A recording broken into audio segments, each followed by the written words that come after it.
Yes boys, guess what, a Bayek sequel's still possible. Now I'm not saying they're going to do one because I really do not know, but in this video I'm going to explain to you how something like this is possible. Obviously before we get cracking, I did put a spoiler warning at the beginning of the video, but I'll reiterate now. If you haven't played Assassin's Creed Origins or its two DLCs, the Hidden Ones or the Curse of the Pharaohs, and do not want them spoiled, then please do not watch this video. Alright, let's go!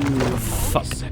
Okay, you're probably thinking to yourself, but Fizhy, they didn't do a Bayek sequel, they did Odyssey, and you're right, they fucking did, and we'll all have to try to forget about Odyssey because fuck off. It was a different team, and who better to handle a sequel to a character than the people who made the first game with this character to begin with. Ashraf, I love you. So in this video, I'm going to go over several main points. To begin with, I'm going to go over the fact that Bayek's story is unfinished as a hidden one. The story of Bayek the Magi has ended, but he still has story to explain with the Hidden Ones. Number 2, an interesting historical location outside of Egypt that will work for Bayek. I've got that one covered, don't you worry. It might be Rome.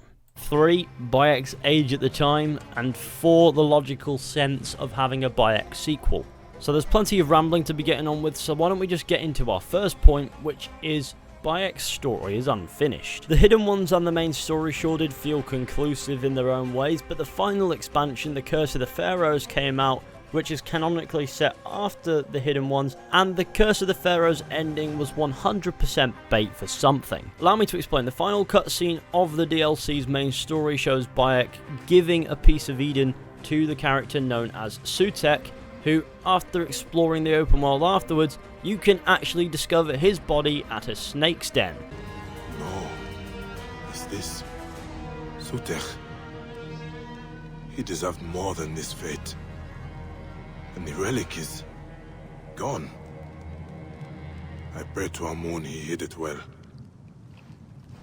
The Apple of Eden Bayek entrusted Sutek with is gone, and he wound up dead in the snake's den. The snake obviously symbolising the Order of Ancients, which is kind of reinforced by the Hidden Ones DLC, in which all the members of the Order say, before they die, the Order is eternal. And we know that the Order is interested in these pieces of Eden as they were in the main game, and also the Templars became very interested in them. So in other words, this doesn't feel like a coincidence, especially when you're considering that we're talking about entertainment here. In the world of entertainment, coincidences are quite taboo. This, to me, when I first experienced it, felt like obvious sequel bait, like a little hint as to where Bayek's story could go next. It was left open-ended, but trivial enough that if they'd never expanded on it, nobody would be mad. There's potential to tell more of Bayek's story there. So there's a little bit of interesting setup there that we could experience. Now we need an interesting sequel location, which is an obvious one, ancient Rome. Not just the city, but the area known as Rome as well. The Hidden Ones and Curse of the Pharaohs are both set in the year 38 BCE.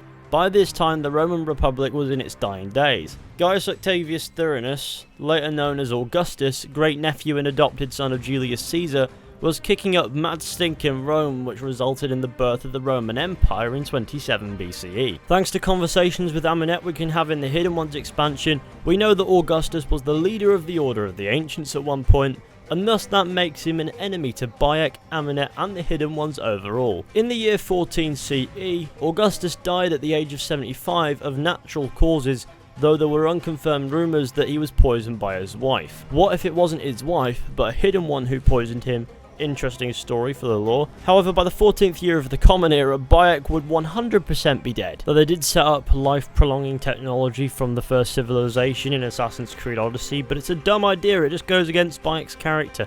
Ubisoft would want to take advantage of that, and a hidden one would have been the one to kill Augustus, but Bayek would be dead by this time. Either way, I'm sure that an Assassin's Creed game showing the rise of the Roman Empire and the death of the Republic will make an interesting setting for a Bayek sequel. So yeah, I reckon the setting really would work. And I mean, the Hidden Ones DLC hinted at Rome so much. In fact, Rome was quite impactful in Assassin's Creed Origins, so there'd be a bit of narrative consistency there as well. Now onto the third point, Bayek's age, which is quite important here.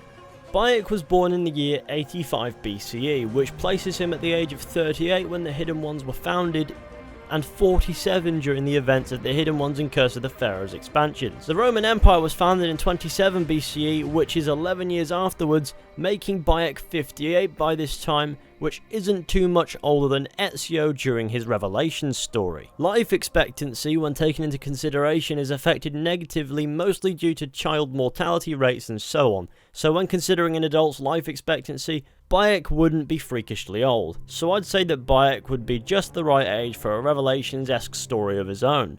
And what better place to do that than ancient Rome? That rhymed. Unintentional poetry about a Bayek sequel. Now it's time to explain just why a Bayek sequel would make sense. In order to understand this, we need to understand just how incredible Bayek was as a character. Bayek is a character who 100% deserves a sequel. He's fantastic with an incredible emotional range and a story still left to be told. I believe in Ashraf's team, and I'm sure that whatever they do will be done amazingly, whether it's a Bayek sequel or something else entirely, but in my opinion, it would be criminal not to give this stellar character the sequel he earned. Now, does any of this mean that there will be a Bayek sequel? No, it's all speculation. It's what I'd like, and it's what makes sense to me. But, you know what? Whatever comes next for Assassin's Creed, as long as it's Ashraf Ismail's team piloting it, then I have no doubts that we'll be in for a fun time. But anyways, be sure to let me know what you think down in the comments section. Thank you for watching, I hope you enjoyed.